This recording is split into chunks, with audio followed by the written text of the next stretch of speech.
مرحبا أهلا نوادي. Bismillahirrahmanirrahim. Assalamualaikum warahmatullahi wabarakatuh. Alhamdulillahilladzi hadana lihadza wa ma kunna linahtadiya laula an hadanallah. Thumma salatu wassalamu ala Rasulillah sayyidina Muhammad ibn Abdillah wa ala alihi wa sahbihi wa man walah. Amma ba'du.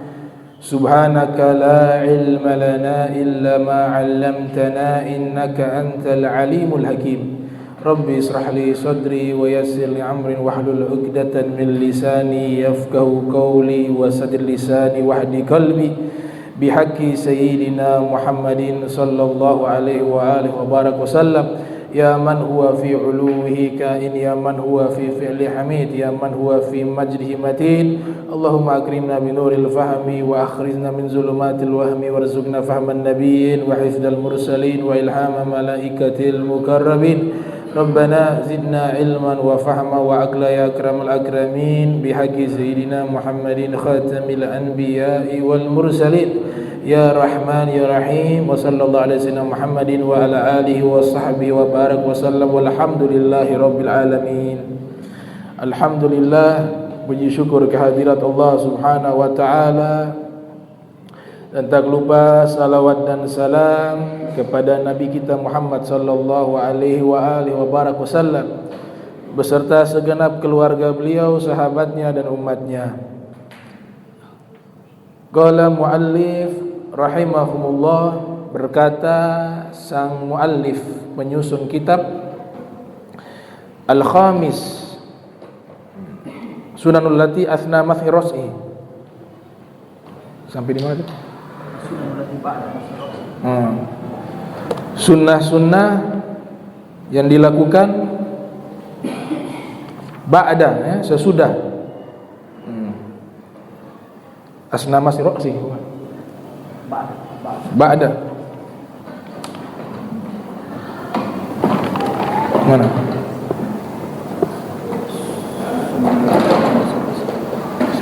Oh ini. Iya, sunnah-sunnah setelah mengusap kepala. Sunnah-sunnah berwudu setelah mengusap kepala. Yang pertama, mashul uzunain. Jadi ketika mengusap kepala ada sunnahnya sekaligus dengan mengusap telinga.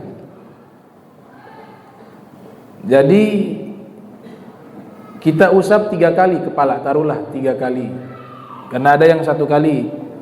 Ada ulama mengatakan kalau rambut kemarin, ya ini pendapat ini banyak, jadi jangan bingung fikih. Jadi saya ambil pilihan yang guru saya ajarkan. Caranya ada beberapa cara, tapi yang saya ambil yang paling mudah dilakukan. Jadi 3 kali. 1 kan hitungannya kalau rambut sedang, ke belakang, ke depan hitungannya 1 kali. Jadi kan posisinya seperti ini. Ini nanti di apa namanya? Dirapatkan. Ini 1 kali kan? Kemarin ya. 1 kali. Kemudian sekaligus sama telinga. Telinganya bagian jari telunjuk masuk ke bagian dalam, bagian jempol ke bagian luar kulit telinga. Jadi seperti ini. Ini startnya dari bawah. Dari bawah sini. Nah, di bawah daun telinga bagian luar, naik ke atas, ini juga ikut bisa. 1 kali. Kepala kan 3 kali. Maka telinga juga sebanyak 3 kali. Jadi sunnah telinga ini ada sebagian ulama mengatakan 9, seperti di kitab Takrirat mengatakan sunnah mengusap telinga itu dalam wudu 9 kali. Kalau di kitab Bughyatul Mustarsyidin mengatakan 12 kali. Jadi paling banyak anggota wudu yang kita usap paling banyak telinga dibanding yang lain. Yang lain hanya 3 kali. Tapi telinga ini sunnahnya ada yang 9, ada yang 12. Nah, kalau yang 9 dulu. Kalau yang 9 dimulai dari mana? Dari wajah. Ketika kita memulai mencuci wajah itu bersamaan dengan telinga. Ya. Begini sebenarnya sudah dapat kesunahan.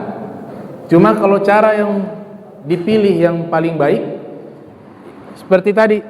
Ya, gini. Jadi begini. Satu kali. Buka lagi. Dua kali. Kalau jenggot kan sunnah dari bawah. Kalau jenggot panjang dari bawah ke atas. Berarti seberapa? 3 kali. Telinga sudah 3 kali. Kemudian rambut, usap rambut juga telinga 3 kali. Pakai cara yang sama. Berarti sudah berapa?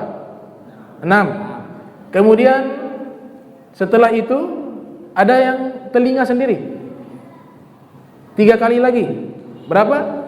9. Itu cara. Sunnahnya 9 kali. Sudah 9 ditutup lagi. Ini yang 12. Yang 9 sampai tadi saja. Yang 12 ditambah begini. Begini saja dari luar. Air baru ambil lagi 3 kali. Kemudian ditutup ini. Nah, dimasukkan ke lubang telinga. Itu sunnahnya begitu. Ada yang mengatakan pakai sabbaha, ada yang mengatakan pakai kelingking. Itu sunnah telinga. 12 kali. Itu. Jadi ada yang 12, ada yang 9. Itu. Jadi paling banyaknya sunnah ini telinga. Kenapa paling banyaknya? Ada sebagian ulama mengatakan kenapa paling banyaknya sunnah mengusap telinga? Karena paling cepat kena dosa itu diantaranya telinga. Orang gosip yang dengar, dia dengar, kemudian mendengar nyanyian-nyanyian yang liriknya membawa kepada dosa, dia dengar.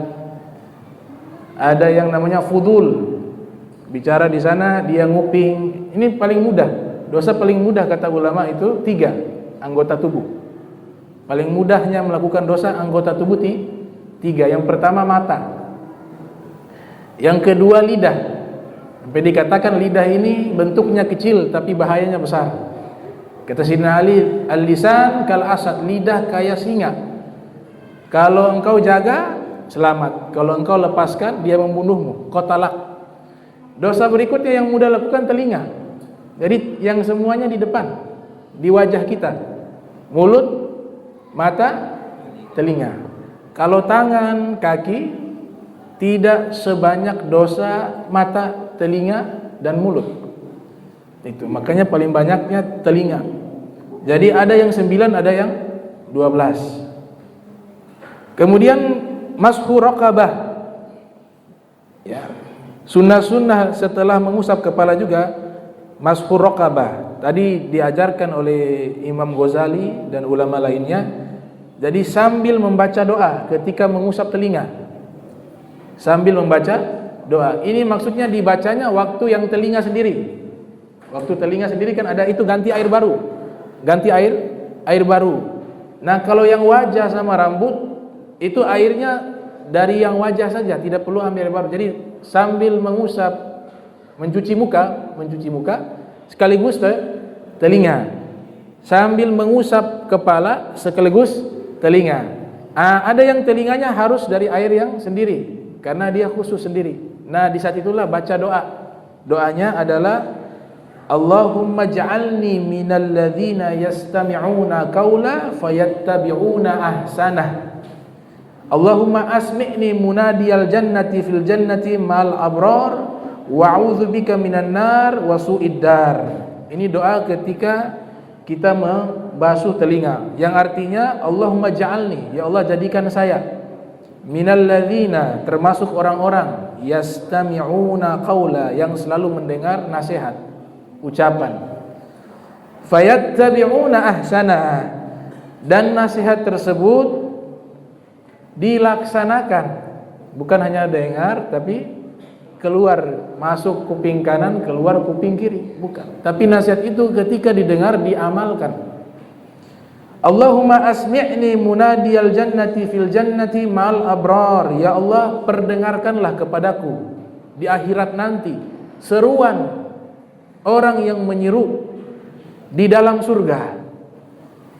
Ma'al abrar, dikumpulkan bersama orang-orang baik.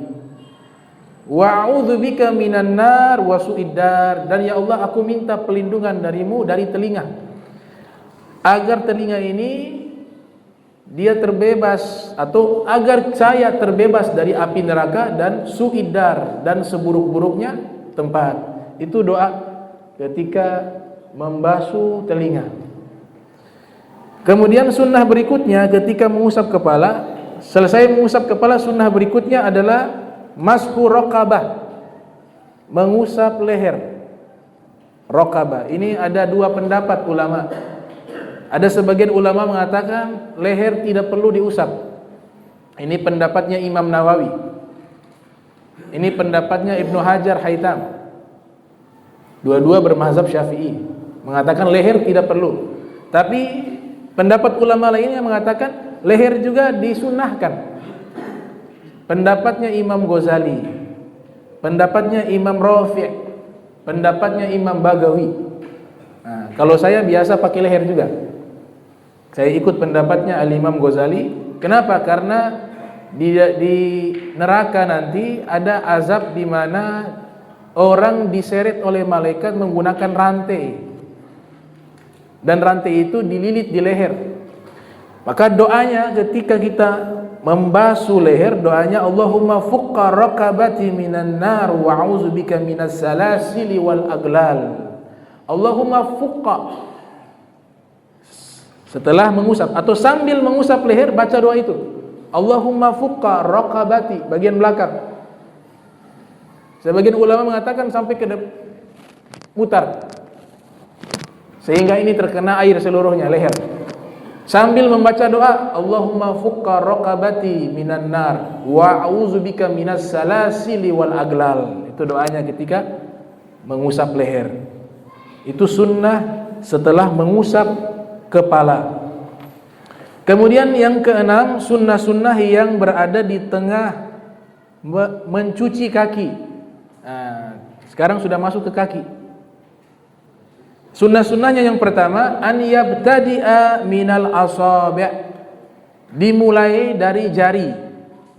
Jadi kita punya kaki itu, kalau kita yang ibaratnya dari keran langsung, bukan orang yang tuangkan, dari keran langsung, maka kita mulai dari jari.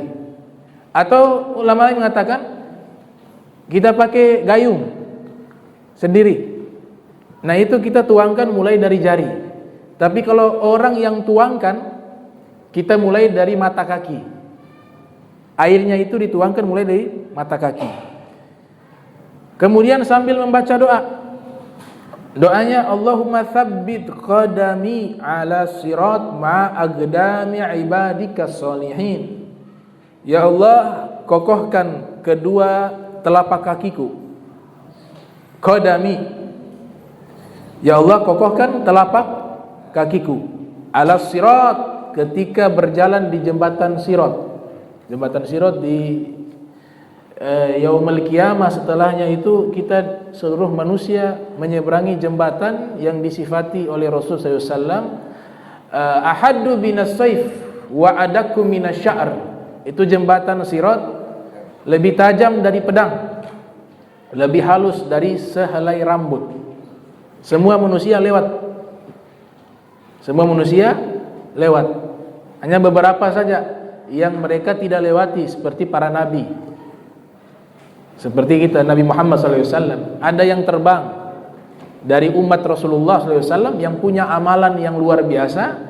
Mereka tidak perlu seberang, terbang.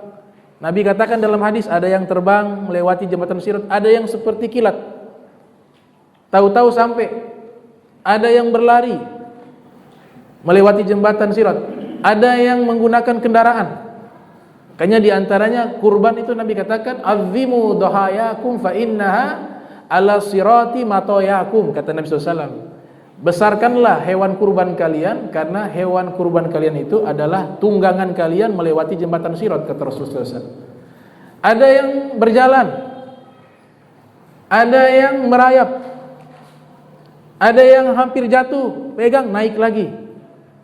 Kok bisa berbeda-beda? Bil jinsil a'mal, tergantung dengan amal di dunia.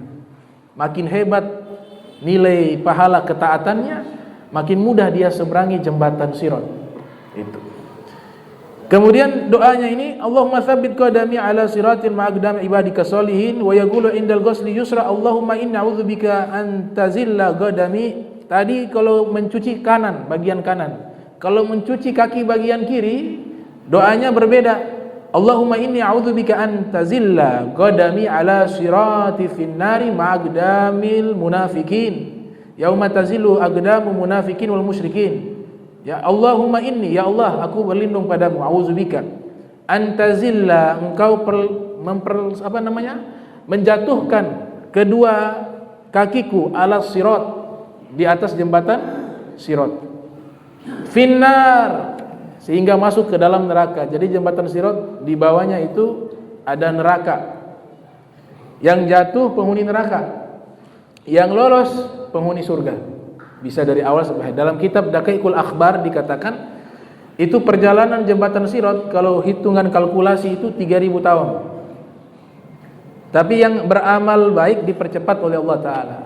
Jadi 3000 tahun. Pertama lurus, yang kedua dia tanjakan, yang ketiga turunan. 1000 tahun lurus, 1000 tahun tanjakan, 1000 tahun turunan. Itu saya punya guru mengatakan begitu. Tapi referensinya kalau tidak salah di kitab namanya Daqaiqul Akhbar. Daqaiqul Akhbar. Jadi 3000 tahun menyeberangi jembatan sirat. Nah, ketika mencuci kaki kiri, maka doa yang dibaca, Allahumma inni a'udzubika, ya Allah, aku minta perlindungan padamu antazilla qadami, engkau agar tidak memperlesetkan atau menjatuhkan kakiku ala sirat, di jembatan sirat, finnar, sehingga masuk ke dalam neraka. Yauma tazillu aqdamul munafikin wal musyrikin, hari di mana kaki-kakinya orang munafik dan musyrikin mereka terpeleset di jembatan sirat. Itu doa yang sangat bagus untuk dibaca ketika kita berwudu. Kemudian sunnah lagi yang kedua di saat mencuci kaki, sunnah yang kedua adalah huwa imrarul yadi alal udwi, menggosok-gosok. Jadi disiram, ini sunnahnya gak dapat. Bahkan sebagian ada khilaf mengatakan kalau kaki hanya disiram saja tidak sah, harus digosok dengan tangan. Bahkan dikatakan Nabi SAW pernah melihat para sahabat itu, mereka ada di antara mereka cuci kaki ketika berwudu, lupa membasahi bagian dalam kaki, bagian telapak kaki. Telapak kaki ini juga harus wajib terkena air. Nabi katakan apa? Wailun lil a'qab minan nar, celaka bagi tumit-tumit yang tidak sempurna berwudu yang masuk ke dalam neraka. Itu ancaman Nabi kalau wudu tidak perhatikan bagian dalam. Jadi bagian dalam juga harus dibasahi. Batasannya di mana? Batasannya mencuci kaki ketika wudu adalah ka'bun, mata kaki. Tapi dalam ulama fikih mengatakan melebihkan. Ma la yatimul wajib illa bihi fa huwa wajib. Ketika menyempurnakan sesuatu, maka hukumnya menjadi wajib. Kenapa? Kalau kita kurang tidak sah. Daripada kurang tidak sah, mendingan lebih. Nah, lebihnya di sini dikatakan dalam sunnahnya, lebihnya sampai ke mana? Sak. Sunnah melebihkan ketika mencuci kaki di saat berwudu, sunnahnya sampai ke betis, posisi tengah betis. Itu. Kalau tidak ada orang, maksudnya di rumah, itu boleh sampai ke lutut. Boleh sampai ke lutut. Tapi kalau ada orang banyak, tidak boleh sampai ke lutut. Kenapa? Karena lutut itu aurat walaupun sesama laki-laki. Lutut aurat walaupun sesama laki-laki. Tapi kalau di rumah tidak ada orang, kita sendiri, kita boleh melebihkan sunnahnya sampai ke lutut. Kenapa? Karena anggota wudu kita yang lebih terkena air wudu di yaumil qiyamah menjadi cahaya. Kata Nabi SAW, inna ummati ya'tuna yaumal qiyamati gurral muhajjilain. Sesungguhnya umatku akan datang di hari kiamat, mereka bercahaya dari anggota wudu. Bercahaya karena anggota wudu yang terkena air wudu. Faman istata'a minkum an yutila gurratahu falyaf'al. Kata Nabi SAW, siapa yang mampu melebihkan anggota wudu ketika mengusap, falyaf'al, maka hendak ia laksanakan, kata Rasulullah SAW. Jadi kalau sendiri sampai lutut tidak apa-apa, tapi kalau di masjid karena berhubung ada orang, maka sunnahnya sampai di bagian pertengahan betis, syak, pertengahan betis. Itu sunnah di saat mencuci kaki di saat berwudu. Kemudian sunnah yang ketiga, takhlil. Ketika mencuci kaki dalam berwudu, takhlil. Apa itu takhlil? Menyela-nyelai dengan khinsir, jari kelingking bagian kiri. Masukkan ke bawah jari. Ini susah, jadi ke bawah jari mulai dari mana? Dari kelingking jari kanan. Kan 3 kali. Ini 1, 2, 3. 1, 2, 3. Nah, yang pas ketiga kalinya dari kiri, kita start dari kanan, mesti masuk bagian bawah. Mulai dari bagian kelingking kaki kanan, urutan sampai akhirnya bagian kelingking kaki kiri. Itu dilakukan oleh Rasulullah sallallahu alaihi wasallam. Masukkan pakai tangan kiri. Kalau tangan ada sunnah takhlil, tapi dari atas ke bawah. Ini kan mulai dari kanan, sunnahnya kanan. Mulai cuci tangan, sunnah. Maka dimulainya dari atas. Begini. Iya, tahlilnya kalau tangan begini. Nanti kalau yang kiri begitu juga. Dapat kesunahan. Walaupun begini juga dapat kesunahan, tapi yang diajarkan oleh para ulama dari atas. Itu yang paling sempurna. Tapi kalau kaki dari bawah, itu namanya takhlil, sunnah-sunnah berwudu. Makanya kalau para ahli fikih, mereka ketika melaksanakan seluruh sunnah wudu bisa hampir 1 jam. Sunnah wudu itu banyak, bisa hampir satu jam. Kadang kita cepat sekali. Ada yang tidak sempurna hanya begitu-begitu, padahal hati-hati, ada yang namanya mencuci, ada yang namanya mengusap. Sesuatu yang mencuci gak boleh diusap, tidak sah. Apa misalnya? Ya ayyuhalladzina amanu idza qumtum ila sholati faghsilu wujuhakum. Cucilah wajah kalian. Ini disuruh cuci, bukan usap. Gimana usap? Dia begini, airnya tumpah. Kemudian dia begini, itu tidak sah. Disuruh mencuci itu harus air ada di tangan, kemudian air tersebut dialirkan ke wajah. Kalau mengusap, kepala. Makanya Allah Ta'ala yang mengatur caranya, bukan manusia yang mengatur. Allah atur cara berwudu. Ya ayyuhalladzina amanu idza kuntum ila sholati faghsilu wujuhakum wa aydiyakum. Yang dicuci wajah, tangan juga harus cuci. Artinya airnya ada. Bukan begini ditumpahkan baru kasih basah begini, tidak sah. Harus dialirkan air. Nah, ini perlu diperhatikan. Itu yang wajib-wajib. Faghsilu wujuhakum wa aydiyakum ilal marafiq wamsahu bi ru'usikum wa arjulukum. Kalau kaki kita begitu tidak apa-apa, usap. Kita usap karena ada hilaf. Ulama yang bilang usap, ada yang mengatakan cuci. Kalau mayoritas mazhab Syafi'i mengatakan harus dicuci. Karena atofnya kepada faksilu. Cucilah. Ya, cuci. Jadi gak boleh juga diusap-usap. Harus dicuci itu kaki. Kemudian dikatakan,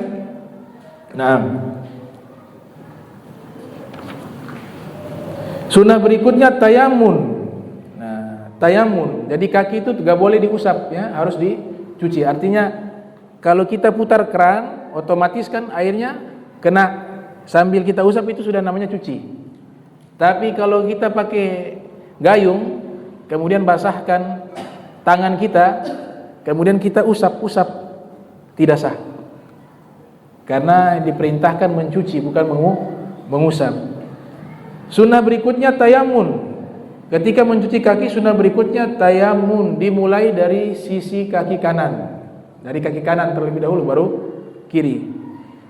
Sunnah berikutnya tadi sudah itolatu tahjil, melebihkan anggota atau melebihkan basahnya air wudu di anggota wudu, anggota tubuh yang diharuskan kita berwudu. Sampai ke mana kalau kaki? Ila nisfisak, sampai ke bagian tengah betis tadi. Wa akmal, dan yang paling sempurna ila rukbatain, sampai ke bagian lutut. Tadi saya bilang kalau sampai lutut kalau tidak ada orang. Kalau ada orang sampai ke tengah betis.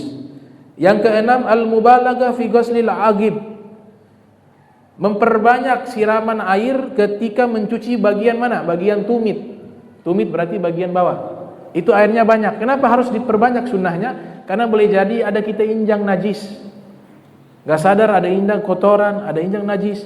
Maka di bagian tumit itu al-mubalaghah, sunnahnya air harus diperbanyak untuk mencuci bagian tumit. Kemudian yang ketujuh al-mu'alatu baina mas'i ra'si wa ghuslil rijlain. Yang ketujuh adalah berkesinambung antara mengusap kepala dan mencuci kaki. Setelah kepala langsung kaki. Yang berikutnya yang kedelapan tathlis adalah sebanyak 3 kali sunnahnya. Sebanyak 3 kali. Itu urutan sunnah mencuci kaki ketika berwudu. Itu baru kaki. Bisa bayangkan baru kaki. Kita bahas dari kemarin ini kan sunnah-sunnah berwudu. Sekarang sudah sampai bagian kaki. Kemudian yang luar biasa tadi disebutkan, kenapa ulama menyisipkan membaca doa di saat berwudu? Kenapa para ulama seperti Imam Ghazali dan ulama-ulama lainnya, Imam Nawawi di Al-Azkar juga disebutkan doanya, walaupun Imam Nawawi menyatakan ini doa ketika berwudu tidak dilakukan oleh Rasulullah SAW. Tapi ada athar menyatakan bahwa di saat orang berwudu, disitulah al-waqtul mustajab, termasuk salah satu waktu yang doanya diijabah oleh Allah Subhanahu wa taala. Sehingga disisipkan doa oleh para ulama dan semua isi doanya bagus. Terkecuali ada satu kalimat doa yang diganti oleh sebagian para ulama, yaitu Allahumma a'tini kitabi biyamini wa adkhilnil jannata wa hasibni hisaban yasira. Nah, doa ketika mencuci tangan itu ada dia punya teks doa, itu harus diganti dengan adkhilnil jannata bighairi hisab. Itu dia punya doa. Nah, Allahumma min ruhinna wa su'iddar.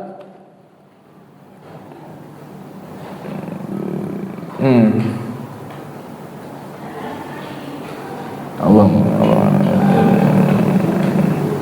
wa adkhilni.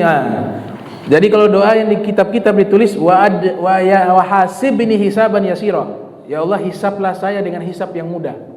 Ini doa ini diganti oleh ulama dengan wa adkhilni jannata bighairi hisab, masukkan saya surga tanpa hisab. Kalau di kitab-kitab beberapa masih tertulis wa hasibni hisaban yasira, hisablah saya dengan hisab yang ringan. Nah, kenapa diganti oleh ulama? Karena hisab itu tidak ada yang ringan. Hisab di yaumil qiyamah itu tidak ada yang ringan. Hisab itu berat. Jadi kenapa harus minta hisab? Minta saja masuk surga tanpa hisab. Makanya diganti teks tersebut dengan wa adkhilni jannata bighairi hisab. Karena Rasulullah SAW bersabda, man husiba uziba. Orang yang dihisab itu dia diazab, kata Rasulullah SAW. Karena proses hisab itu sulit. Proses hisab di yaumil qiyamah itu berat. Maka karena berat tidak ada yang ringan. Dan Allah nyatakan dengan kalimat yauman thaqila. Itu hari kiamat, semua proses yang ada di hari kiamat itu thaqila. Apa arti thaqila? Berat. Tidak ada yang ringan. Tidak pernah Allah sifati hari kiamat di dalam Al-Quran dengan kata yasira. Tidak pernah. Tidak ada satu ayat di dalam Al-Quran ketika Allah Ta'ala menceritakan tentang hari kiamat, kemudian Allah nyatakan hari kiamat ada proses yang ringan. Tidak ada. Hari kiamat Allah selalu memberikan sifat apa? Yauman tsaqila. Hari kiamat itu seluruh prosesnya berat. Maka minta kita lewati proses tersebut. Kalau boleh tidak melalui proses tersebut yang terjadi di hari kiamat. Di antaranya proses yang berat adalah hisab. Hisab artinya perhitungan. Dihitung kita punya amal satu persatu. Tapi kalau kita banyak meminta, Allahumma adkhilni jannata bighairi hisab, ya Allah masukkan saya ke surga tanpa hisab, maka proses tersebut insya Allah kita bisa lewati. Jadi hanya teks itu saja yang diganti. Teks tersebut yang diganti. Kemudian tadi doa. Kenapa disisipkan doa di saat berwudu? Karena di saat berwudu adalah waktu mustajab. Ada satu athar menyatakan demikian. Waktu mustajab. Maka kita berdoa di saat berwudu. Kalau belum hafal doanya, bisa sambil baca. Sambil baca atau ditempel ya di tempat wudu. Karena fadilahnya besar daripada membaca doa.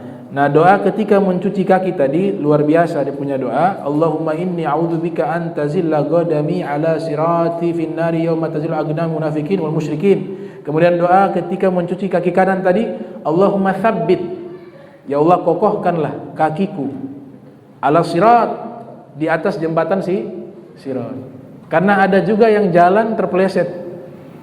Ada juga yang berjalan jembatan sirat, dia hampir jatuh, dia berpegang naik lagi. Jalan sedikit jatuh lagi. Maka doa ketika mencuci kaki diantaranya Allahumma tsabbit kaki kanan. Allahumma tsabbit qadami, ya Allah kokohkan kakiku. Ala sirat, di atas jembatan sirat. Biar tidak terpeleset. Ini kita semua satu persatu lewat di situ. Apa tidak takut? Apa santai-santai? Siratal mustaqim. Ini bahasa, artinya bahasa yang Allah Ta'ala selalu sebutkan dan mewajibkan kita setiap hari baca di surat Fatihah. Ihdinas siratal mustaqim. Satu makna. Tapi yang di sini dia punya penafsiran siratal mustaqim, jalan yang lurus. Bukan makna sirat, tapi jalan yang lurus. Tapi kata sirat itu sengaja diletakkan di surat Fatihah agar kita ingat ada sirat juga di akhirat yang pasti kita lewati. Wa tsabbitni, dan kokohkanlah kakiku ala sirat, di atas jembatan sirat, ma'aqdam ibadika sholin, bersama langkah kakinya hamba-hambamu yang soleh. Jadi yang bisa jalan aman di jembatan sirat hanya satu golongan. Apa itu? Ibadika sholihin, hamba-hambamu yang soleh. Kalau tidak soleh pasti terpeleset, gak ada pilihan. Tidak soleh pasti terpeleset. Tidak soleh pasti jatuh. Yang bisa lolos jembatan sirat ibadikas sholihin, hamba-hambamu yang soleh. Makanya diminta doa ketika kaki ini dicuci bagian kanan, kita minta doanya, ya Allah jadikan kaki ini bisa kokoh berjalan di jembatan sirat sebagaimana juga kaki-kakinya orang-orang soleh, hamba-hambamu yang soleh yang bisa lolos di jembatan sirat melangkahnya. Nah, soleh ini di dalam terminologi bahasa Arab itu disebutkan oleh Imam Syekh Muhammad Murtada Az-Zabidi dalam kitabnya namanya Al-Jawahir, ya, Tajul Arus min Jawahiril Qamus nama kitabnya. Beliau mengatakan soleh ini maknanya adalah jami'ul khairat, kumpulan dari seluruh kebaikan, namanya soleh. Di dalam kitab Ar-Raghib Asfahani yang berjudul Mu'jam Mufradati Al-Fadil Quran, beliau menyatakan soleh itu artinya, dan dalam kitab Furuq Al-Lugawiyah, Al-Furuq Lugawiyah, beliau menyatakan soleh itu artinya baik kepada Allah. Makna baik kepada Allah adalah seluruh kewajiban yang Allah wajibkan dia laksanakan. Dan dia baik juga kepada sesama manusia dan makhluknya Allah Ta'ala. Jadi kalau hanya ibadahnya baik tapi interaksi sosialnya tidak baik, maka tidak dikatakan soleh. Atau orangnya baik, interaksi sosialnya baik, tapi tidak pernah sholat, tidak pernah sedekah, tidak pernah puasa Ramadan, walaupun dia punya karakter baik, orang tersebut tidak dinyatakan soleh. Soleh itu kumpulan kebaikan, ibadah secara horizontal dan vertikal. Kalau vertikal kepada Allah harus baik, sholat kita jaga 5 waktu. Kemudian Ramadan tiba kita berpuasa. Kemudian menghindari maksiat, menghindari dosa. Setelah itu ibadah secara horizontal kepada manusia, baik sama orang, suka senyum, sedekah, ada yang susah ditolong, tidak pernah mengganggu orang. Dua-dua ini kalau digabung namanya soleh. Tapi kalau kurang tidak dinamakan soleh, tidak dinamakan dia soleh. Itu arti soleh. Makanya di dalam Al-Quran ini hamba-hambamu yang soleh di sini Allah khususkan juga kepada para aulia, para wali-walinya Allah Subhanahu Wa Taala. Ciri-cirinya hamba yang soleh, kita harus tahu ciri-cirinya hamba yang soleh biar kita ikut. Itu banyak di dalam Al-Quran Allah sifati hamba-hamba Allah yang soleh. Dia punya sifat. Dan sifat ini harus dipraktekkan sehingga kita bisa meraih gelar hamba-hamba Allah yang soleh. Walaupun hamba-hamba Allah yang soleh itu ada 2 yang disebutkan dalam Al-Quran. Ada yang khas, ada yang am. Ada yang khusus, ada yang umum. Yang khusus itu hamba-hamba Allah yang soleh itu para aulia. Para aulia. Tentu saja setelahnya awalnya para nabi, para rasul. Itu pasti soleh, itu sudah mutlak. Tapi setelah generasi para nabi, yaitu mereka orang-orang yang dekat dengan Allah, para aulia, itu namanya ibaduka sholihin, hambamu yang soleh. Ibaduka sholihin, hamba Allah yang soleh, mereka para wali. Kemudian ada namanya hamba-hamba Allah yang soleh, yang am, yang umum. Tadi yang khusus, para wali. Yang umum, mereka yang ingin mengikuti jalan daripada orang-orang soleh. Walaupun tidak sempurna, tapi dia berusaha mengikuti. Makanya Imam Haddad mengatakan, walzam bi kitabillah wattabi sunnah waqtadi hadakallah bil aslaf. Kalau mau jadi hamba yang soleh, maka pertama laksanakanlah, lazimkanlah perintah Al-Quran. Ikutilah sunnah Rasulullah SAW. Waqtadi, dan ikutilah orang-orang soleh terdahulu. Hadakallah bil aslaf. Maka walaupun engkau bukan wali, bukan orang yang dekat dengan Allah, tapi sudah mau ikut jalan mereka, ya Allah akan berikan petunjuk padamu, ikut gabung bersama mereka. Bil aslaf. Itu. Jadi dalam Al-Quran kalau disebutkan hamba soleh maknanya 2. Ada yang khas, ada yang am. Khas artinya khusus, am artinya umum. Sekarang kita cari tahu sifat-sifatnya orang soleh atau sifat-sifatnya para wali yang dekat dengan Allah. Yang disebutkan mereka adalah rijal, para aulia. Sifat pertama orang tersebut dinyatakan soleh. Yang pertama adalah menepati janji kepada Allah dan kepada makhluk Allah. Kalau menepati janji kepada Allah apa? Apa yang Allah perintahkan kepada kita, apa yang Allah larang. Yang Allah perintahkan kita wajib laksanakan seluruhnya. Itu namanya menepati janji Allah. Yang Allah larang kita tinggalkan seluruhnya. Kalau sudah seperti ini sudah dapat 2 sifat, 1 sifat orang soleh. Allah sebutkan dalam Al-Quran, rijalun shadaku ma'ahadullah alaih. Mereka para wali-wali Allah adalah orang-orang yang jujur dan menepati janji mereka kepada Allah Subhanahu wa taala. Yang kedua sifat orang soleh, pekerjaan tidak menghalangi dia dalam ibadah. Dia berdagang, dia berbisnis, dia sibuk dengan aktivitasnya, tapi sholat 5 waktu dia tidak tinggal. Hadir majlis ilmu dia tidak tinggal. Pokoknya seluruh perkara baik dia tidak meninggalkannya, walaupun dia sibuk dengan bisnisnya, dia sibuk dengan pekerjaannya, tapi yang menjadi prioritas adalah ubudiyah, penghambaan kepada Allah Subhanahu wa taala. Sifat ini adalah sifat orang soleh. Allah sebutkan dalam Al-Qur'an, rijalun la tulhihim tijaratun wala bai'un an dzikrillah. Mereka orang-orang hebat, mereka para aulia, mereka hamba-hamba Allah yang soleh, di antara sifatnya adalah dagangan, bisnis tidak membuat mereka lalai dari zikir kepada Allah Ta'ala. Makna zikir di sini luas. Seluruh amal-amal soleh. Zikir yang pertama maknanya solat 5 waktu. Solat 5 waktu dinamakan zikir. Aqimis sholata li zikri. Dirikanlah solat untuk mengingatku. Makna zikir yang kedua dalam Al-Quran adalah solat Jumat. Ya ayyuhalladzina amanu idza nudiya lis-sholati min yaumil jum'ah fas'au ila dzikrillah.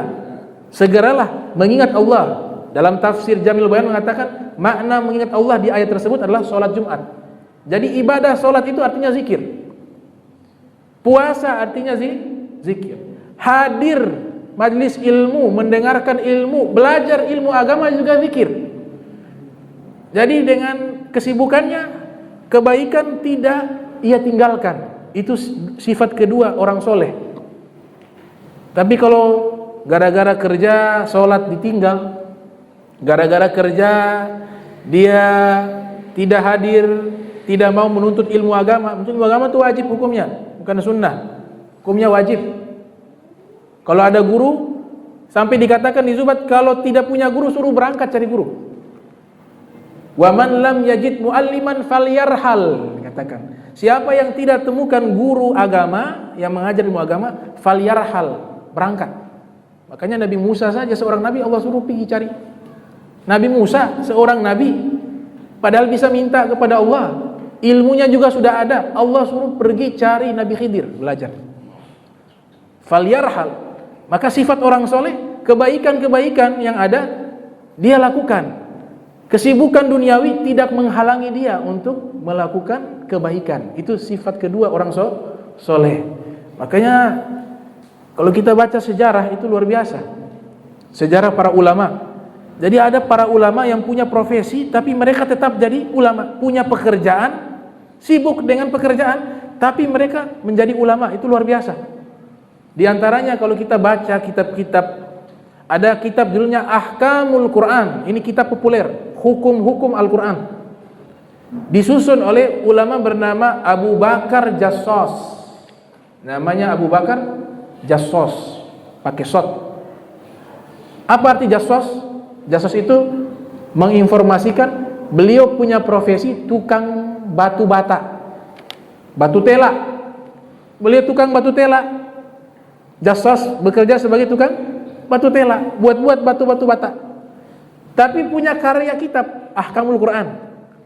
Kesibukan dia mencari nafkah, bekerja sebagai seorang pekerja batu bata, tapi tidak menghalangi dia menuntut ilmu, sehingga dia menjadi ulama besar. Dia punya karya terkenal namanya Ahkamul Quran. Itu salah satu contoh. Ada gurunya Sayyidina Syekh Abdul Qadir Jailani rahimahullah. Siapa yang tidak kenal Sayyidina Syekh Abdul Qadir bin Musa al-Jailani rahimahullah, yang lahir 471 Hijriah, meninggal 560 Hijriah. Dalam satu kitab sejarah komplit, ada sekitar 16 jilid. Judul kitabnya Syiaru A'lami Nubala, yang disusun oleh Imam Muhammad bin Ahmad Zahabi, lahir 673 Hijriah, meninggal 748 Hijriah. Di situ beliau menceritakan biografinya Sayyidina Syekh Abdul Qadir Jailani. Kemudian disebutkan nama-nama guru dari Sayyidina Syekh Abdul Qadir Jailani. Ada salah seorang gurunya Syekh Abdul Qadir Jailani bernama Muhammad Dabbas. Namanya Muhammad Dabbas. Apa arti Dabbas? Dabbas itu informasi tentang profesi pekerjaannya.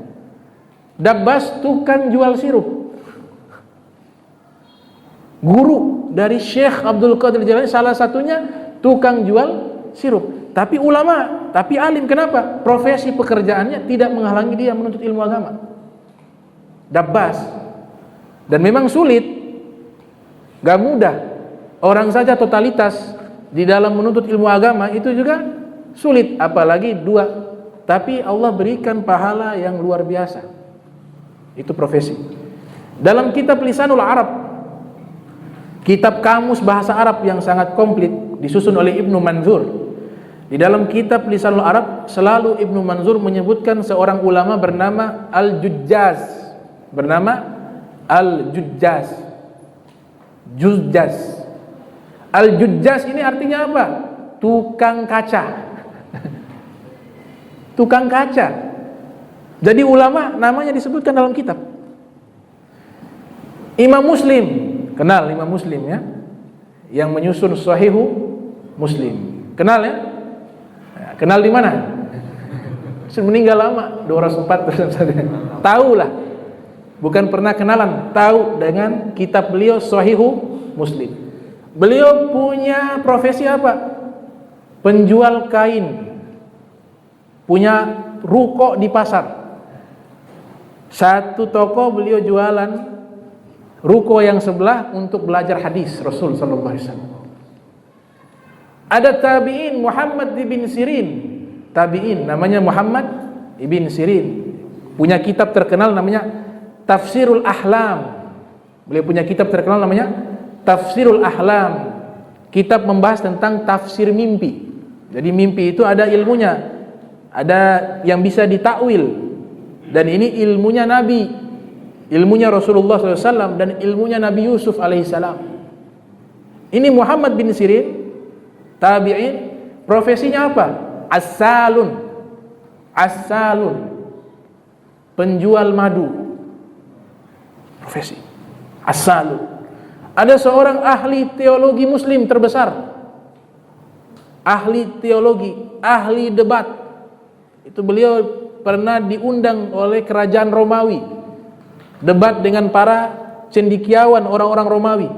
Beliau sendiri berangkat, cerdas, sampai dikatakan ketika menghadap Raja Romawi, kebiasaan para Raja Romawi itu siapa yang datang harus sujud.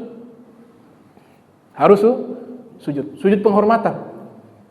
Diundang nih Al-Imam Abu Bakar, namanya Al-Imam Abu Bakar Al-Baqqalani namanya. Al-Imam Abu Bakar Al-Baqqalani. Wah, cerdas. Bukan cerdas lagi, jenius. Ahli debat, ahli teologi, ahli fikih, ahli munazarah, munaqasah. Diundang ke Romawi. Mau ditantang debat, dipersiapkan cendekiawan hebat yang ada di Romawi untuk debat dengan Syekh Abu Bakar Al-Baqqalani. Waktu masuk ke istana raja, semua yang ikut rombongannya Abu Bakar Baqqalani datang di hadapan Raja Romawi, semuanya sujud.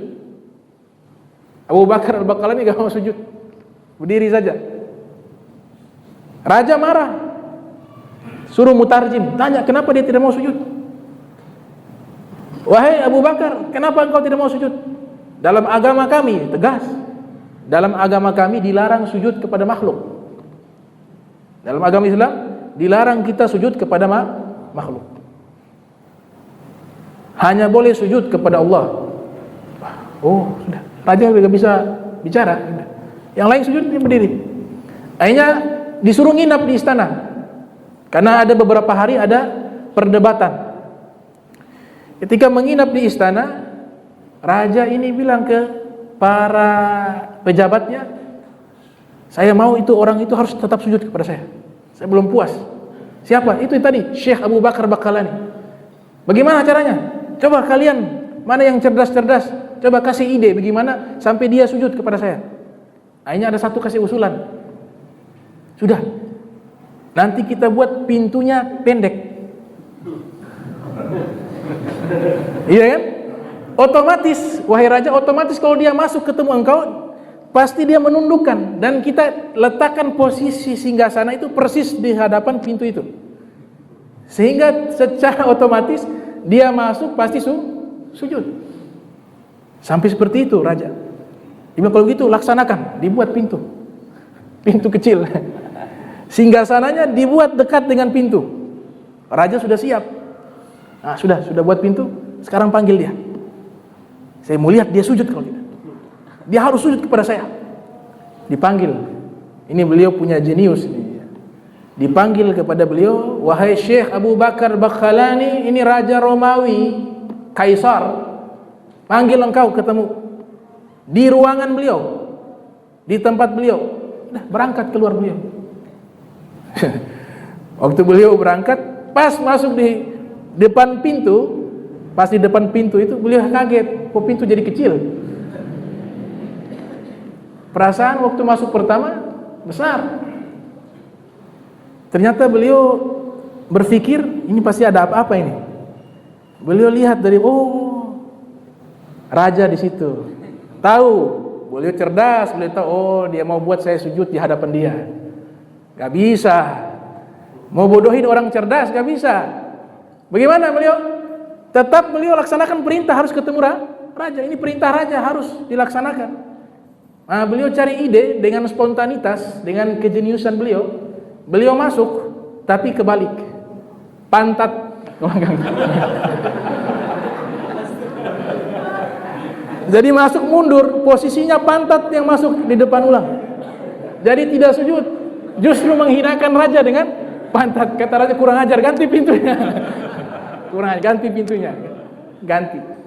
Ini cerdasnya beliau, Abu Bakar Bakhalani namanya. Baca biografi mereka, hebat, orang-orang hebat. Itu sampai Raja Romawi akui, bilang kalau ada orang begini seperti dia ini, kalau banyak ini akan agama Nasrani, jadi semua masuk Islam. Kalau orang Islam semuanya kayak begini. Jadi dia masuk posisinya pantat. Itu luar biasa. Profesi mereka bekerja, tapi mereka bisa jadi ulama besar. Artinya sifat orang soleh, kesibukannya tidak menghalangi mereka untuk melakukan kebaikan dan ketaatan, dan bahkan juga menuntut ilmu agama.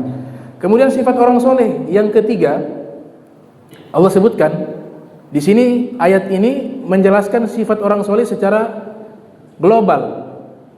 Yang pertama, alladzina yunfikuna fis sarra'i wad dharra. Sifat orang soleh adalah mereka menginfakkan harta mereka fis sarra' wad dharra, di saat lapang ataupun sempit, di saat kaya ataupun miskin. Itu sifatnya orang soleh. Fis sarra'i wad dharra. Sifat yang berikutnya, yang keempat, wal kadhiminal ghaidha. Sifatnya orang-orang soleh mampu menahan amarah dan emosi. Gak ada para aulia penghawa, gak ada. Wali-wali yang dekat dengan Allah tidak ada yang penghawa. Itu emosi itu sumbernya dari syaitan. Yang menyatakan Rasulullah sallallahu alaihi wasallam. Hadis riwayat Abu Daud. Nabi bersabda, "Innal ghadaba minasyaitan." Sesungguhnya emosi, marah itu dari syaitan. Wa inna syaitan khulika min nar, dan sesungguhnya syaitan itu diciptakan dari api. Wa innama tudfa'un nar bil ma', dan api itu hanya bisa padam dengan air. Fa idza ghadiba ahadukum falyatawadda, kata Nabi. Kalau salah seorang di antara kalian lagi marah, falyatawadda, hendaklah berwudu, kata Rasulullah SAW. Kalau kita lagi emosi, salah satu cara untuk menghilangkan emosinya wudu. Kalau wudu masih belum mampu, jangan di situ, keluar dulu, jalan-jalan atau ibadah. Kalau Imam Ali bin Abi Thalib, beliau biasa ke masjid. Lagi emosi, ke masjid sholat, ibadah. Itu Sayyidina Ali bin Abi Thalib karramallahu wajhah. Jadi sifat daripada orang soleh, kemarahan, emosinya dia bisa kendalikan. Makanya ini bukan hal yang mudah. Sampai Nabi katakan orang yang jagoan itu bukan jago gulat, kata Nabi. Tapi orang yang jagoan itu ketika lagi puncak emosi, dia bisa kendalikan. Innamasyadid laisa bisur'ah. Innamasyadid laisa bisur'ah. Innamasyadid alladhi yamliku nafsahu indal ghadab, kata Rasulullah SAW. Orang yang jagoan itu bukan jago gulat, tapi orang yang jagoan itu ketika lagi emosi, dia mampu mengendalikan emosinya. Dalam satu riwayat, Sayyidina Ali bin Abi Thalib mengatakan, al-ghadab awwaluhu majnun wa akhiru nadama. Orang ketika lagi marah, lagi emosi kan tidak sadar. Dia punya otak ini sudah tidak berfungsi secara normal.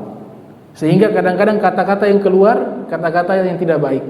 Kata Sayyidina Ali, orang yang lagi emosi, awal emosinya dia seperti orang gila. Wa akhiruhu nadama. Tapi bagian akhirnya selesai dia marah, emosinya mulai mereda, pasti dia menyesal. Kenapa saya bilang begitu tadi? Itu kata Sayyidina Ali bin Abi Thalib. Kemudian marah di sini bukan berarti dilarang kita marah. Yang dimaksudkan marah ini ada pada tempatnya. Dan marah bisa dihitung sebagai ibadah. Marah karena Allah, bukan karena masalah duniawi, bukan karena manusia. Ini sifatnya Rasul sallallahu alaihi wasallam. Itu para ulama yang ahli hadis ketika menerangkan tentang karakter Rasul sallallahu alaihi wasallam, mereka mengatakan apa? Karena Rasul sallallahu alaihi wasallam la yaghdab li nafsihi. Nabi sallallahu alaihi wasallam tidak pernah marah kalau masalah pribadi. Masalah pribadi, Nabi maafkan. Nabi ampunkan, berikan maaf. Tapi marah kenapa? Allah. Kalau sudah melanggar hukum-hukum Allah, itu Nabi baru marah. Dan dikatakan ketika Nabi marah, la yajtari'u ahadun an yaquma amamah. Gak ada seorang pun berani berdiri di hadapan Rasulullah SAW. Kalau menyangkut tentang hukum agama, Nabi baru marah. Ini namanya marah ibadah. Dan ketika orang tidak punya sifat marah karena menyangkut tentang hukum-hukum Allah, maka keimanannya belum sempurna. Rasul sallallahu alaihi wasallam bersabda, hadis riwayat Abu Daud, "Man ahabba lillah," siapa yang mencintai sesuatu karena Allah, "wa ghadiba lillah," marah juga karena Allah. Luar biasa, marah karena Allah. "Wa a'ta lillah," memberikan juga karena Allah. Wa mana'a lillah, tidak memberi juga karena Allah. Faqad istakmalal iman. Nabi katakan apa? Imannya sempurna. Jadi kalau marah kita masih menyangkut pribadi kita, berarti iman kita belum sempurna.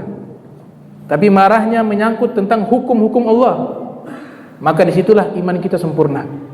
Kayaknya Hasan al-Basri, seorang Sayyidut Tabi'in yang meninggal tahun 110 Hijriah, beliau punya murid-murid datang mengabarkan kepada beliau bahwa tetangganya ini sering menggunjing beliau, menggosip beliau. Ini mereka paham tentang makna marah yang benar seperti apa. Kata Hasan Basri apa? Di mana tinggalnya? Di sebelah. Oh, sudah. Beliau tidak marah. Beliau tidak balas menggunjing. Kata beliau apa?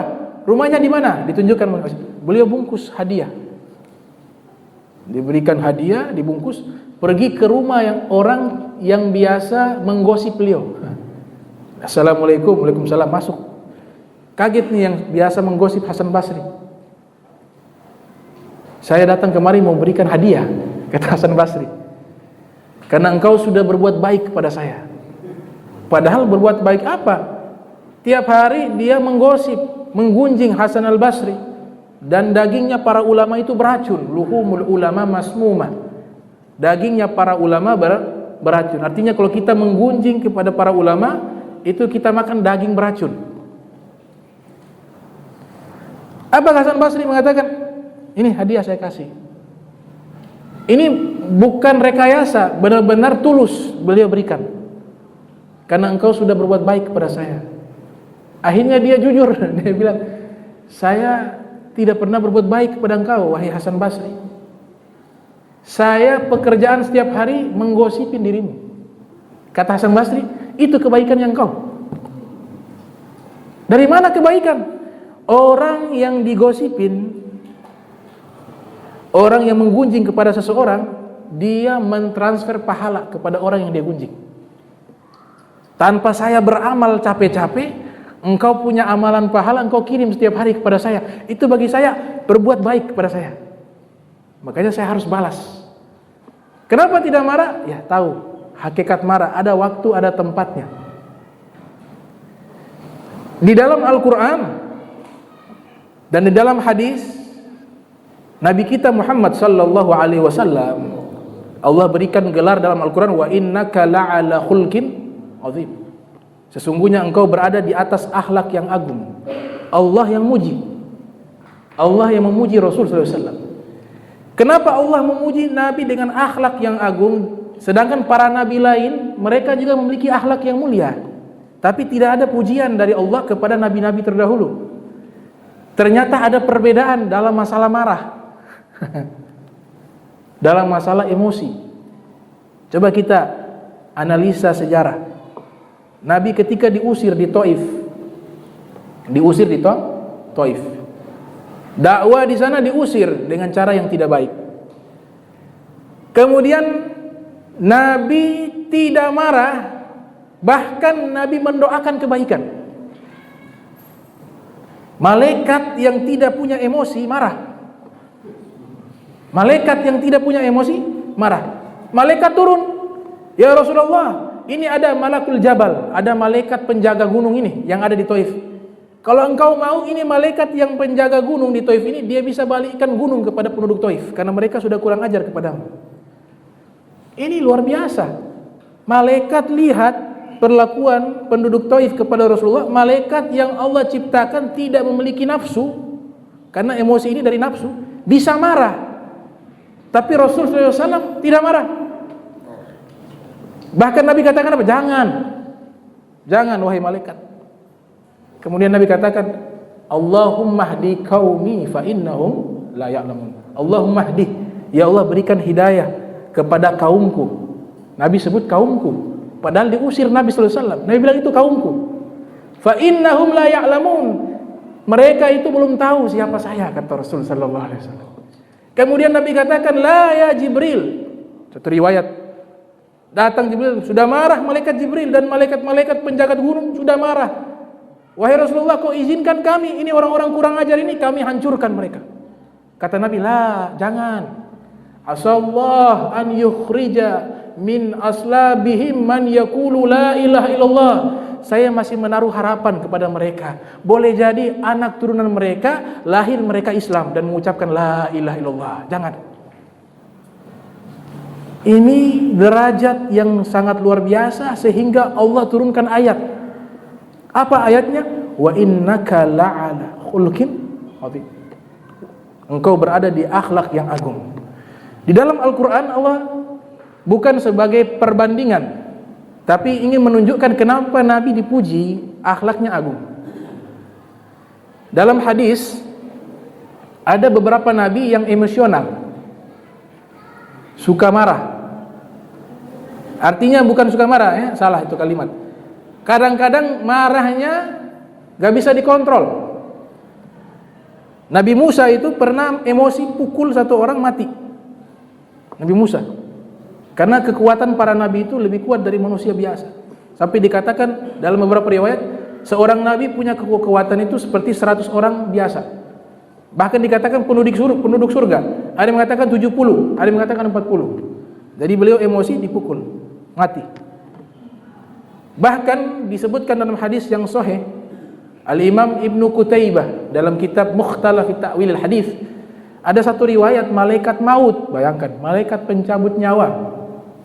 Allah perintahkan malaikat pencabut nyawa datang ke rumahnya Nabi Musa dengan tugas mencabut ruhnya Nabi Musa. Malaikat pencabut nyawa itu berubah jadi manusia. Berubah menjadi manusia. Kemudian mendatangi rumahnya Nabi Musa alaihissalam. Nabi Musa lagi duduk dalam rumah. Ini malaikat masuk tanpa salam, tanpa kalam, langsung masuk. Persis di hadapan Nabi Musa. Ini malaikat mengatakan, saya malaikat maut. Tugas saya sekarang adalah ingin mencabut nyawamu. Tanpa kasih salam, tanpa bicara dulu. Apa yang dilakukan Nabi Musa? Ditampar. Ini hadis sahih. Riwayat Muslim ada, riwayat Bukhari ada. Ditampar itu malaikat maut. Sampai dikatakan di situ komentarnya, latama Musa alaihissalam aina malakil mauti fa'awar. Nabi Musa menampar malaikat maut. Dalam satu riwayat menampar kena bagian mata malaikat maut, fa'awar, sampai matanya buta sebelah itu malaikat. Tampar. Itu dalam riwayat tuh. Buta sebelah. Akhirnya malaikat keluar menemui Allah Ta'ala, ya Rabb, ini hambamu yang satu ini dia gak mau mati. Saya datang, saya ditampar. kok bisa matanya buta? Karena padahal malaikat diciptakan dari cahaya. Cahaya itu gak bisa disentuh. Sifatnya dia abstrak, tidak konkret. Kenapa bisa buta? Ana ulama bahas. Jadi ulama hadis ini mereka luar biasa. Imam Qutaibah mengatakan karena pada waktu itu malaikatnya masuk kepada hukum manusia. Karena datang kepada Nabi Musa berubah bentuk menjadi manusia. Kalau berubah bentuknya manusia, hukumnya hukum manusia. Makanya ditampar sama Nabi Musa, berasa sakit juga. Karena hukumnya manusia, mata terlepas. Nah ini dalam riwayat Nabi kita Muhammad SAW tidak pernah seperti ini. Tidak pernah. Walaupun Nabi Musa mulia. Tapi Rasulullah tidak pernah seperti ini. Oleh sebab itu Allah, wa innaka la'ala khuluqin 'azim. Engkau berada di atas akhlak yang agung. Di dalam Al-Qur'an juga ada kisah seorang nabi namanya Nabi Yunus. Nabi Yunus alaihi salam. Sini ada nama Om Yunus. Nama nabi itu bagus. Nabi Yunus itu punya makna yang baik. Nabi Yunus Allah sebutkan dalam Al-Qur'an 4 kali. Nabi Yunus Allah sebutkan sebanyak 4 kali dalam Al-Qur'an. Beliau ini diutus ke negeri namanya Nainawa. Nainawa itu sekarang masuk di kota Mosul, Irak. Diutus di situ. Dimulai cerita luar biasa. Cerita ini kita punya referensi mengambil dari kitabnya Ibnu Katsir yang lahir tahun 700 Hijriah, meninggal 774 Hijriah. Nama kitabnya Qasasul Anbiya. Juga di kitab Qasasul Anbiya Ibnu Najjar juga ada. Juga di kitab Al-Bidayah wan Nihayah juga ada cerita ini tentang Nabi Yunus alaihissalam. Jadi beliau diutus di negeri Nainawa. Beliau bukan orang asli Mosul, bukan, pendatang. Cuma Allah perintahkan dakwah. Berangkat beliau dakwah. Diajak kaumnya, waktu itu bangsa atau warga yang tinggal di Nainawa, di Mosul, penyembah berhala. Allah tugaskan Nabi Yunus dakwah. Nah, Nabi Yunus dakwah, kasih nasihat. Tidak ada yang dengar, hanya 2 orang yang ikut. Ada dalam Al-Quran disebutkan mereka ini 100.000. Ada yang mengatakan 10.000 penduduk. Dalam kitab Bidayah wan Nihayah mengatakan bangsa atau warga Nainawa di Mosul pada waktu itu ada 10.000. Bahkan lebih dari 10.000. Tapi dakwanya Nabi Yunus hanya 2 orang ikut. Karena sudah capek dakwah ajak-ajak orang gak ikut-ikut juga. Marah Nabi Yunus. Dan Allah yang sifati dengan marah. Mughadibah wa dzanun idz dzahaba mughadibah dalam Al-Qur'an. Wahai Rasulullah, ceritakan kisah Nabi Yunus. Dzanun di sini Nabi Yunus. Nun artinya ikan paus karena nanti ceritanya kan ditelan sama ikan paus. Ceritakanlah kisah tentang Nabi Yunus ketika dia pergi meninggalkan kaumnya, mughadibah, dalam keadaan marah. Keadaan marah. Nah, sebelum dia pergi, beliau katakan kepada kaumnya, sudah kalian tidak mau dengar saya punya nasihat? Saya mau pergi. Tapi hati-hati, kalau seperti ini terus Allah turunkan bala, musibah kepada kalian. Pergi dalam keadaan marah, mughadibah. Beda dengan Nabi SAW. Diusir, beliau tidak marah, bahkan mendoakan. Pantas kalau Allah cinta kepada Nabi kita Muhammad SAW. Pergi beliau. Akhirnya sampai di pinggir pantai ada kapal. Beliau ikut naik kapal tersebut. Ketika beliau pergi, warga di kota Mosul mulai melihat fenomena alam. Langit sudah mulai gelap. Wah, mulai takut. Ini yang mereka tahu Nabi Yunus ini seorang nabi. Mereka tahu ini orang soleh, orang baik, tahu. Maka Nabi Yunus ketika pergi benar-benar itu cuaca yang cerah berubah jadi hitam. Mulai ketakutan. Angin ribut. Petir sudah mulai muncul. Akhirnya mereka satu kota itu tobat kepada Allah. Tobat. Ketika mereka tobat, Allah Ta'ala tangguhkan azab. Setelah itu mereka bingung. Ayo cari Yunus, kita mau bertobat. Karena yang tahu tobat kita diterima atau tidak itu Nabi Yunus, seorang nabi. Cari Nabi Yunus. Tidak ketemu. Nabi Yunus sudah naik kapal berlayar. Ternyata Nabi Yunus ditarbiyah, dididik oleh Allah Ta'ala. Seorang dai gak pantas meraju. Kau ngajak siapa? Ngajak orang kepada Allah. Kalau kepada Allah, ada orang, tidak ada orang, diterima, dipuji, dicela, yang balas Allah, bukan orang. Kenapa harus meraju? Kenapa harus kecil hati? Kenapa harus cari muka ke manusia, bukan kepada Allah? Itu hikmah pertama. Hikmah yang kedua, seorang yang ingin mengajak manusia untuk bisa dekat kepada Allah harus punya sifat sabar. Makanya di dalam Sahih Bukhari dikatakan innamal hilmu bitahallum wa innamal ilmu bita'allum. Sabar itu perlu belajar. Dipaksa untuk sabar. Belajar juga harus dipaksa untuk belajar. Jadi seorang dai gak boleh punya sifat emosional. Sedikit-sedikit marah terus. Marah sana, marah sini, marah sana, marah sini. Ini dalam Al-Quran mughadibah. Tapi bukan berarti marah dilarang. Ini sekali lagi, bukan berarti marah itu dilarang. Tapi kalau setiap dakwah marah terus dari awal sampai meninggal, maka dia sudah menyalahi daripada manhajnya para nabi, manhajnya orang soleh. Kenapa? Allah tegur mughadibah. Dia pergi dalam keadaan marah. Kenapa Allah sebut marah? Gak pantas dai itu marah. Kalau marah juga bukan karena pribadi, marah karena hukum Allah Ta'ala. Mughadibah. Apa yang terjadi? Allah Ta'ala memberikan ujian, memberikan teguran kepada Nabi Yunus bahwa cara yang dilakukan atau pilihan yang dilakukan pergi tanpa izin dari Allah itulah salah. Para nabi semua dilakukan harus perintah Allah. Allah suruh dakwah ke sana. Kalau Allah belum menyuruh keluar, jangan keluar. Nabi Yunus keluar tanpa izin karena marah, mughadibah. Artinya apa? Hikmah yang ketiga, orang kalau lagi marah pasti dia lupa perintah Allah. Ada orang datang minta wasiat. Orang kalau marah itu pasti condong kepada kesalahan, bukan kebenaran. Ini kan hadis populer. Hadis populer. Anak-anak pesantren hafal di Arba'in Nawawi. Datang seseorang tanya, "Ya Rasulullah, ausini, wahai Rasulullah, kasih wasiat kepada saya." Apa jawaban Nabi? La taghdab, jangan marah. La taghdab, jangan marah. La taghdab, jangan marah. Kalau kita hubungkan pertanyaan dengan jawaban, seakan-akan tidak ada korelasi, sambungan. Iya, minta wasiat, Nabi kasih nasihat. Jangan marah, jangan marah, jangan marah. Ini hebatnya Nabi kita Muhammad SAW. Beliau kalau berbicara kepada seseorang itu, beliau tahu psikisnya, tahu profesinya walaupun tidak kenal, tahu aktivitas hidupnya, tahu karakternya, tahu. Ternyata yang bertanya, minta wasiat itu, dia punya profesi sebagai hakim.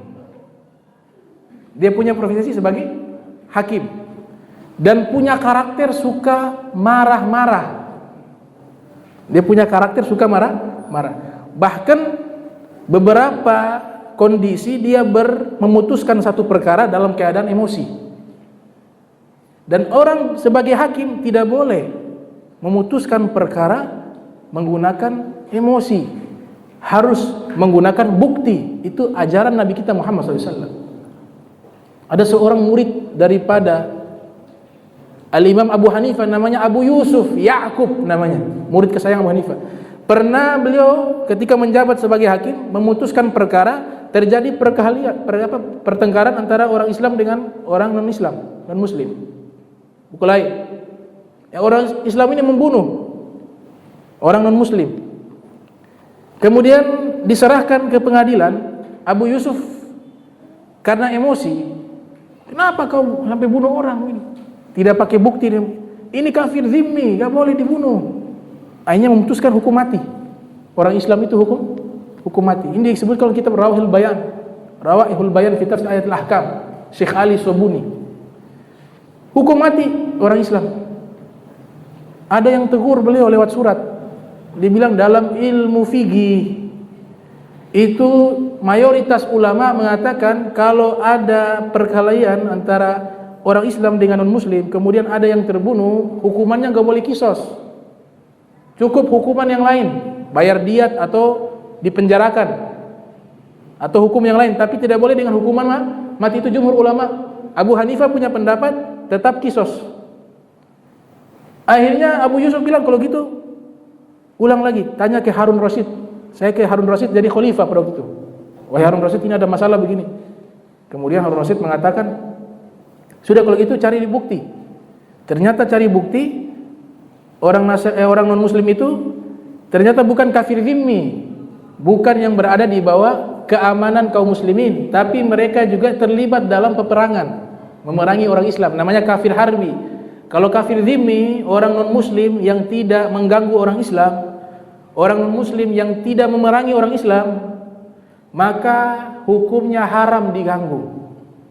Bahkan Nabi katakan, kalau diganggu bau surga dibunuh tanpa sebab, orang kafir zimmi lam yarih raihatal jannah, orang tersebut tidak bisa mencium aroma surga, kata Rasulullah. Tapi kafir harbi maka dibolehkan, yang posisi lagi kondisi berperang. Ternyata bukti menyatakan bahwa orang non muslim tersebut dia bukan kafir zimmi, tapi dia kafir harbi. Menyesal. Kenapa salah? Karena emosi terlebih dahulu. Nah, Nabi mengatakan ini, la taqdab, jangan marah, karena ini seorang hakim. Jangan marah. Nah, Nabi Yunus seperti itu. Dia marah. Akhirnya ditelan oleh ikan paus. Jadi ceritanya itu kapal di lautan, ombak mulai besar, kemudian kapal terombang-ambing, hampir tenggelam. Mereka katakan kalau gitu buang barang-barang yang ada di kapal dibuang, mengurangi muatan. Ternyata masih juga kapal ini mau tenggelam. Akhirnya mereka musyawarah, sudah kita buat undian. Siapa yang namanya keluar, dia yang loncat. Diundi. Qur'atun. Ketika diundi nama, yang keluar nama Nabi Yunus. Yunus yang keluar. Mereka kenal nih Nabi Yunus. Dia bilang, jangan, ini orang soleh, orang baik. Coba goyang lagi. Goyang. Padahal sebenarnya aturannya satu kali yang keluar, udah.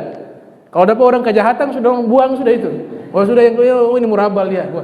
Tapi karena dapat Nabi Yunus, oh orang baik, oh sudah, kita goyang lagi, mungkin bisa berubah itu nama.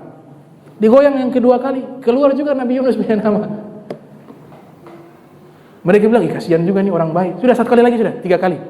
Ini terakhir sudah 3 kali, digoyang 3 kali. Ketika diundi yang ketiga kalinya, yang keluar nama Nabi Yunus juga. Ah, di situ Nabi Yunus tersadar. Oh, kayaknya saya ditegur oleh Allah, saya ada salah. Ini salahnya bukan salahnya dosa kayak kita. Para nabi itu maksumun, dijaga oleh Allah dari dosa. Tapi salahnya orang awam, sesuatu yang dianggap ya bagi kita itu bukan hal yang salah, bagi mereka hal itu salah.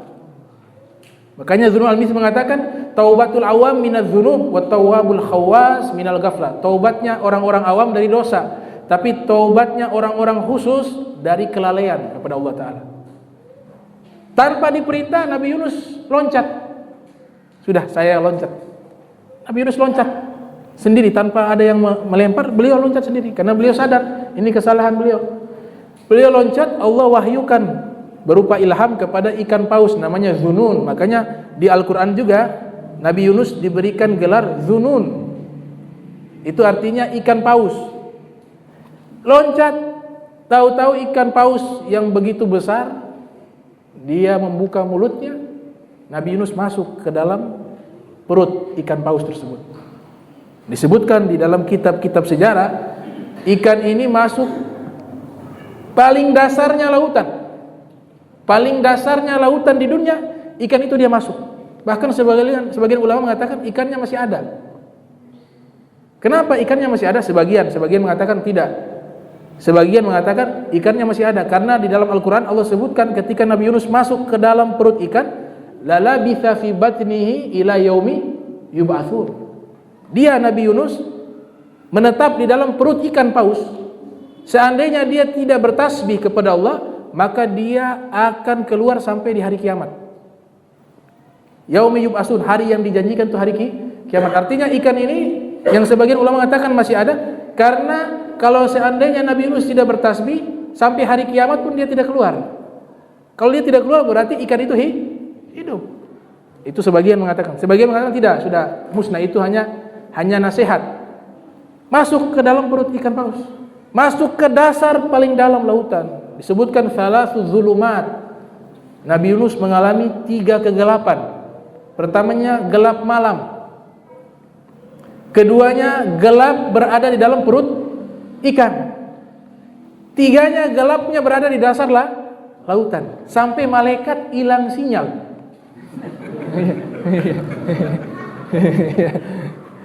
Ini benar ini, malaikat hilang sinyal.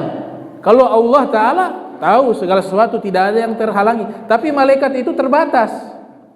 Kalau Allah Ta'ala gak ada yang tersembunyi. Saking dasarnya lautan, subhanallah, masuk ke dasar lautan, bisa bayangkan gelapnya kayak bagaimana ini. 3 kegelapan, salasu zulumat. Nabi Yunus mendengar suara tasbih di dasar lautan, bertasbih kepada Allah Subhanahu wa Ta'ala. Kemudian Nabi Yunus bisa berkoneksi dengan Allah. Allah memberikan wahyu. Nabi Yunus bertanya, ini suara apa? Allah jawab dengan wahyunya, itu suara ikan-ikan di lautan, mereka semuanya bertasbih kepadaku. Sesuai dengan firman Allah, yusabbihu lillahi ma fis samawati wa ma fil ardh. Senantiasa bertasbih segala sesuatu yang ada di langit ataupun yang ada di bumi. Menggunakan kata ma, bukan man. Ma ini syamil, artinya apa-apa. Apa-apa di sini dalam ayat tersebut maknanya benda mati ataupun benda hidup, semuanya bertasbih kepada Allah SWT. Dan Allah berikan hijab bisa mendengar suara tasbih tersebut. Mendengar. Karena Nabi Yunus bisa mendengar suara tasbihnya ikan, Nabi Yunus beristihad, kenapa saya tidak ikut tasbih saja? Keluarlah doa, subhanaka inni kuntu minaz zalimin. Maha suci engkau, ini tasbih, subhana, maha suci engkau ya Allah, saya ini sudah zolim. Makna zolim ini bukan zolim kepada orang, melakukan kesalahan, saya sudah zolim. Ketika kalimat itu diucapkan, itu Sayyidina Ja'far Shadiq mengatakan, Nabi Yunus di dalam perut ikan 1 minggu, usbu'an. Ada yang mengatakan 40 hari di dalam perut ikan. Lihat, seorang Nabi bertasbih kepada Allah, Allah terima taubatnya 40 hari. Beda kita umatnya Nabi Muhammad SAW, minta hari itu juga, detik itu juga diampuni Allah Ta'ala. Kenapa? Karena Allah sayang kepada Nabi Muhammad SAW. Kalau umat-umat terdahulu ada syarat-syaratnya, gak enak-enak taubat begitu, tidak ada waktu. Allah kasih waktu. Bani Israel itu di antara taubatnya, faqtulu anfusakum ila bari'ikum. Mau taubat, bunuh diri, loncat mati. Itu taubat. Taubatnya dengan azab. Tapi kita punya salah, istighfar, Allah ampuni jika dosa kita kepada Allah Ta'ala. Nabi Yunus 1 minggu tasbih. Ketika Nabi Yunus tasbih, suaranya terdengar sampai ke arsy-Nya Allah, dan malaikat-malaikat mendengar suara tasbih. Kata malaikat, ya Rob, ini suara tidak asing. Kami pernah dengar suara ini. Karena Nabi Yunus ahli zikir, seorang nabi. Suaranya tidak asing, kami sering dengar, tapi kami nggak tahu orangnya di mana. Ini saking dalamnya, dasarnya sinyalnya putus. Malaikat hanya tahu suara, orangnya nggak tahu di mana ya Rabb. Allah bilang itu suaranya Yunus. Oh, kata malaikat, kalau begitu ya Allah, kasihan, ampunkan saja Nabi Yunus. Wa inna Yunus laminar mursalin. Yunus adalah seorang rasul, ampunkan ya Rabb. Maka di saat itulah ikan itu diperintahkan oleh Allah pergi di satu tempat pulau. Kemudian dimuntahkan itu Nabi Yunus dalam keadaan kurus kering. Gimana tidak kurus di dalam perut ikan? Kurus. Keluar beliau lapar. Wa anbatsna alaihi sajaratan min yaqtin. Dalam Al-Quran Allah tumbuhkan di hadapannya pohon labu. Pohon labu. Kenapa pohon labu yang dipilih oleh Allah Ta'ala? Karena pohon labu ini pertama, kalau kita makan yang mentah atau yang masak boleh. Dia baru tumbuh, boleh dimakan secara mentah-mentah. Kalau buah-buah lain, coba tuh buah salak yang masih mentah, buah nanas yang masih mentah, atau durian yang masih mentah, gak bisa. Semua rata-rata buah itu harus masak baru bisa dimakan. Tapi buah labu itu baru tumbuh, itu buahnya boleh dimakan. Makanya Allah memilih buah labu. Kemudian yang kedua, daunnya buah labu itu bisa menutup aurat, bisa dijadikan pakaian, dan bisa dijadikan tempat berteduh. Kemudian dia punya gizi itu cepat menyerap di tubuh dibanding buah-buah yang lainnya, sehingga Nabi Yunus kembali fit lagi. Dan itu akhirnya Rasulullah SAW beliau mengatakan dalam hadis bahwa Nabi ini suka kepada sayur labu. Kata Nabi, fa innahu sajaratu akhi Yunus. Itu saya suka sayur labu karena itu pohon saudara saya Nabi Yunus alaihissalam, kata Rasulullah SAW. Dimakan. Sudah dimakan, kenyang, Allah perintahkan, wahai Nabi Yunus, sekarang kau kembali ke tempat Nainawan yang kau tinggalkan. Mereka sudah bertobat. Kabarkan kepada mereka, saya Allah telah menerima taubat mereka. Disuruh balik lagi karena tugasnya belum selesai. Nabi Yunus berangkat. Sampai di Nainawa, di Mosul, Nabi Yunus terheran-heran. Semuanya jadi orang baik semua. Sudah tidak ada menyembah berhala. Ketika melihat Nabi Yunus datang, mereka semua menyambut kedatangan Nabi Yunus. Kemudian Nabi Yunus mengatakan, mereka bertanya kepada Nabi Yunus, bagaimana taubat kami diterima oleh Allah? Kata Nabi Yunus, ya Allah telah menerima taubat kalian. Maka mulailah hidup mereka dengan sejahtera di tempat tersebut sampai akhirnya Nabi Yunus meninggal dunia. Nah, ini sepenggal kisah daripada Nabi Yunus alaihissalam. Allahumma jam'ana hadza jam'an marhuma wa tafarraqna min ba'di tafarraqa ma'suma wa la tajal minna wa la minna syaqiya wal mahruma. Allahumma nadhih qulubana an ta'alluqi mimman dunak waj'alna min qaumin tuhibbuhum wa yuhibbunak. Rabbana wa hab lana min azwajina wa dhurriyyatina qurrata a'yun wa lil muttaqina imama. Rabbana atina fid dunya hasanah wa fil akhirati hasanah wa qina adzabannar. Wadkhilna jannata ma'al abrar ya aziz ya ghafar ya rabbal alamin. Subhanaka wa bihamdika asyhadu an la ilaha illa anta astaghfiruka wa atubu ilaik. Wa sallallahu alaihi Muhammadin wa ala alihi wa sahbihi wa barik wa sallam. Wa la fumiku wa ila hadratin nabi al-Fatihah. Bismillahirrahmanirrahim. Alhamdulillahirabbil alamin arrahmanir rahim maliki yaumiddin. Iyyaka na'budu wa iyyaka nasta'in shiratal mustaqim shiratal ladzina an'amta 'alaihim ghairil maghdubi 'alaihim. Wa subhanaka allahumma tahiyatu fiha salam wa akhir da'wana alhamdulillahirabbil alamin. Wassalamu alaikum warahmatullahi wabarakatuh.